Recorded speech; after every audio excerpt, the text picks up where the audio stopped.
Before I abandon you all to go and laze about on a beach on an island off the coast of Africa for about a week or so, I feel compelled to inform you all that Victoria's Secret has come up with a brand new and, may I say, revolutionary marketing idea.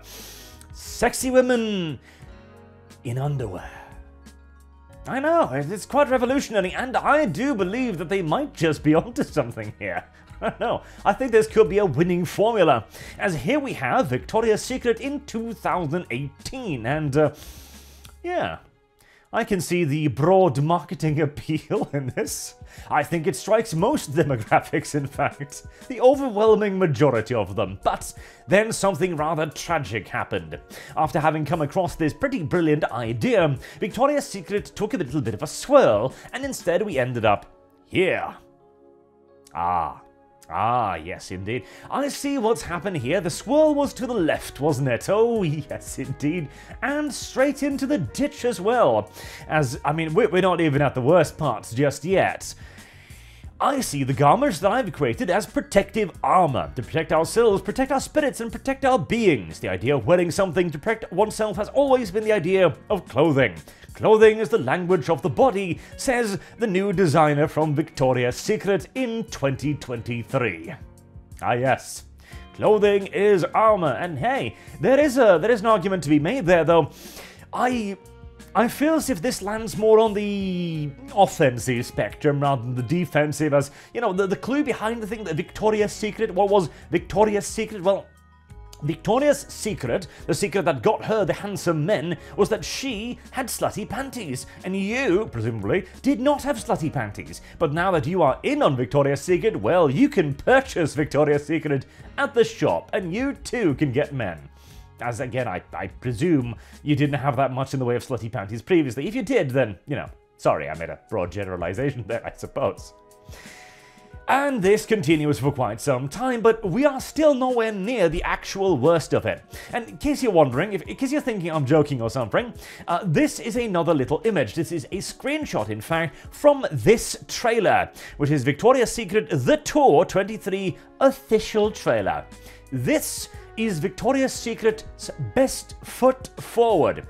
This is the teaser that is intended to make you go, oh damn, I really want that underwear right there. I can see how those poor bazongas are being tortured into a little bit too small of a top, and as much as I would loathe the idea of, you know, disencouraging any woman from showing off her bazongas, in this case, I must urge you to reconsider your choice of top. Just, the underwear isn't going to help you right here. In fact, a different underwear might do far better for you, but we are still nowhere near the worst part. Oh god, no. Victoria's Secret and Pink launch Adaptive Intimates. You know, for the wheelchair demographic and the one-armed demographic.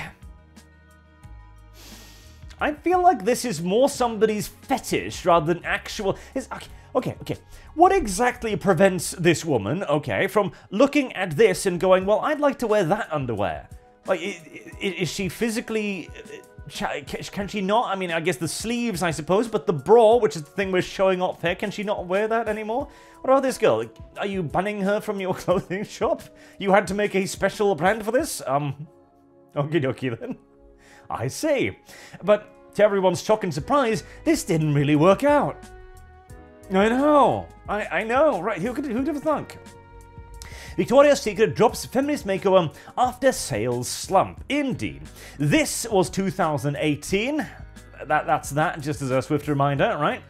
And this is 2020.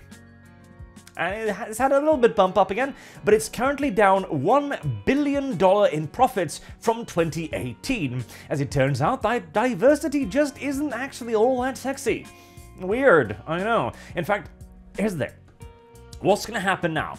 And this isn't just Victoria's Secret. In fact, I will praise Victoria's Secret for looking at the political landscape and going, okay, this doesn't work, we've got to reinvent ourselves. We've got to head a little bit back to sexy. Smart, intelligent, in fact. But this is what every company is going to have to do now. They are going to do this. According to CNN, Mr. Unis from Victoria's Secret said, sexiness can celebrate the diverse experiences of our customers, and that's what we're focused on. No, it can't. It literally can't. Sexiness is exclusionary. Sexiness is elitist. You cannot be a diverse 400-pound land whale and fit into this simultaneously. There simply is no way. And even if they can manage to squeeze your ass into it, it ain't gonna look great. I can't lie, it just isn't. And of course, we all know this, but the companies are now going to have to be both. Oh, no, we're still for diversity and inclusion. Please don't cancel us, because the diversity and inclusion people will still have political office for at least about a decade or so yet. Politics is downstream for culture, again, and they are still going to get attacked for it for quite some time, whilst also needing to pivot around to actually appealing to sexiness, because that's what actually sells. And to demonstrate this point yet further, right?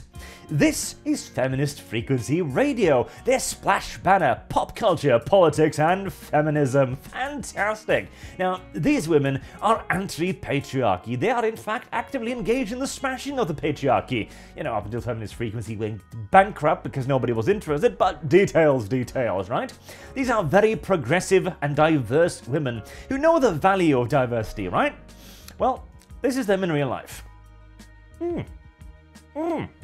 Why? But why are you reducing your diversity so much? Why do you go from your normal, average to mildly attractive? I shall be controversial later, say that needs to easily. It's not a bad-looking woman, okay? I will die on this hill if I need to way more attractive. I thought diversity could be beauty. I thought diversity could be sexy.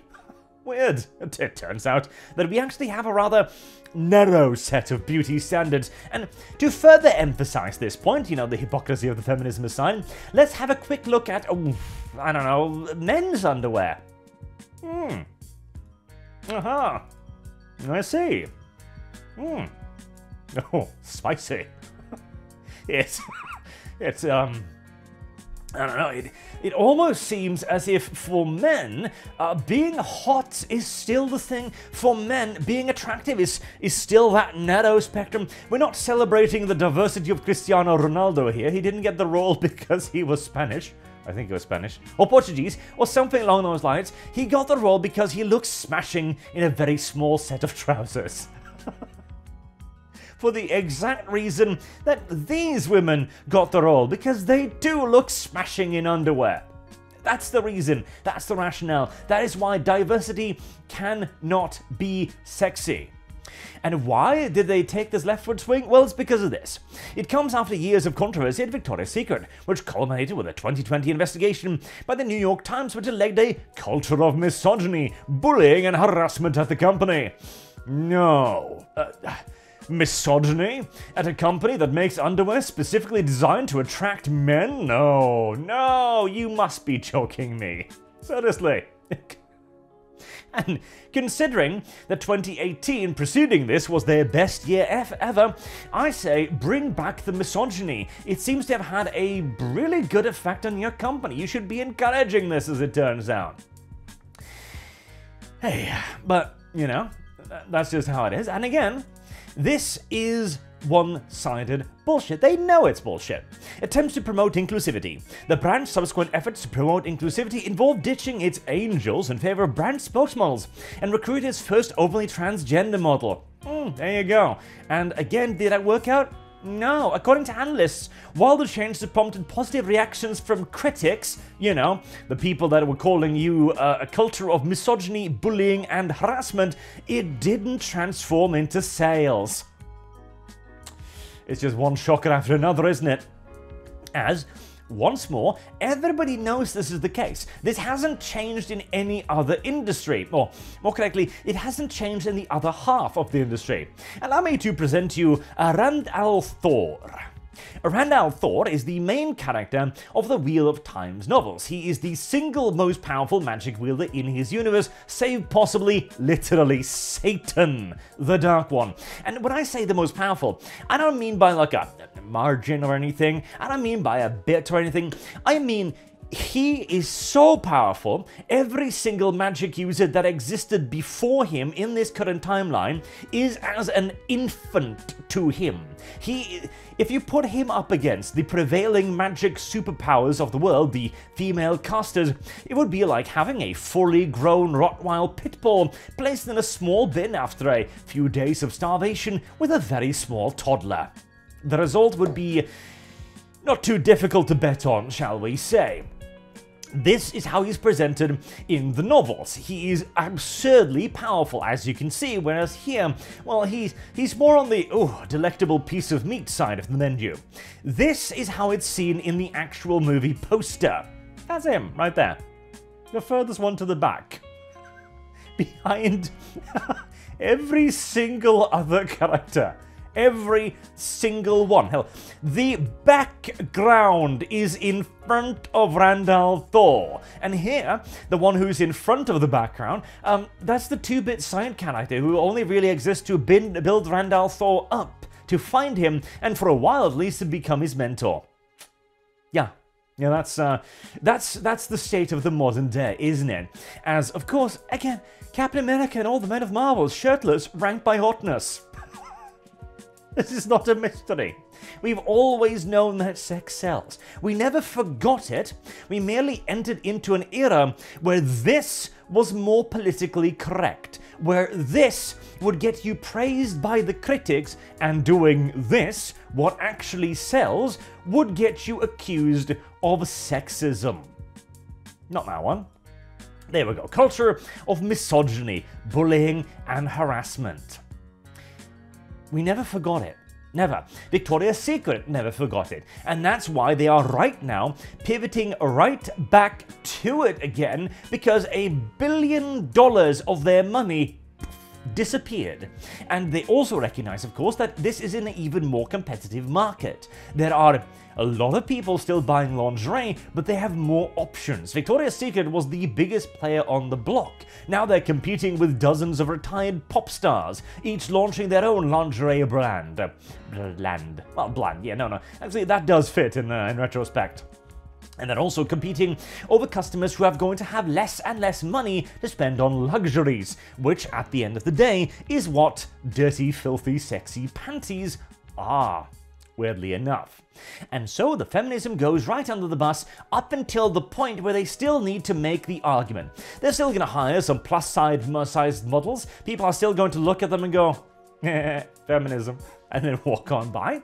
Whereas our dear friend Cristiano Ronaldo here is still going to be the poster boy of men's underwear for the foreseeable future. Until, well, literally, the survival of these companies. I'm not going to take Ronaldo off the screen. Okay, I want to hammer home this point.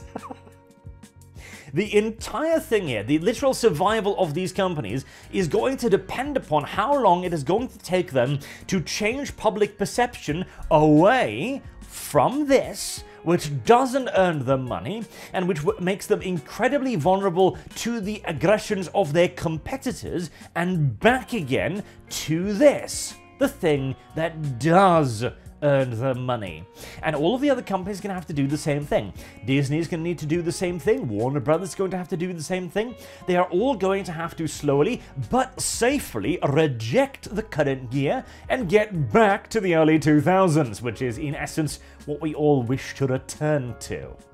And hey, again, I actually applaud Victoria's Secret for noticing this as relatively quickly as they did. They realized this over a period of, what, 5 odd years? Whereas Disney's been doing this for a decade plus. Weirdly enough, it turns out that Victoria's Secret has, better marketing agencies and research than Disney, than Google, than Marvel, than all of the big boys. Huh. What a weird continuum we live in.